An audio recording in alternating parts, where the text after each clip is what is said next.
طالب او افغان پلاوی نن د تاوتریخوالي پر کمښت خبرې کوي. سلام، وخت مو پخیر.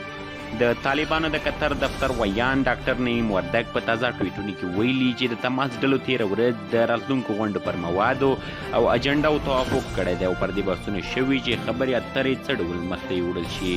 بل لور ته بیا د افغان پلاوي غړی متین بیګ وایي چې د سولې لپاره خورا هیلهمند دی. د نوموړي په خبره مذاکرات ډېر ښه روان دي او زیاتوي چې د خبرو اتر روحیه خورا هیله بښونکې ده او ټاکل شوي چې نن سه شنبه هم طالبانو او افغان پلاوي مذاکراتو ته ادامه ورکړي. متین بیګ وایي د مذاکراتو پر ټولو تخنیکي موادو توافق شوی دی او پر اوربند هم په مذاکراتو کې بحث کیږي. هغه وایي د افغان پلاوي تر ټولو ستر غوښتنه اوربند دی او د بحثونو په جریان کې به پر اوربند ډېر ټینګار کیږي.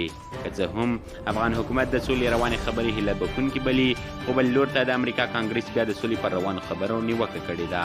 تر بلې ویډیو مو بلې یو بښونکي خدای سپارم، هر چیرې چې یاست تاسې بریا زموږ دعا.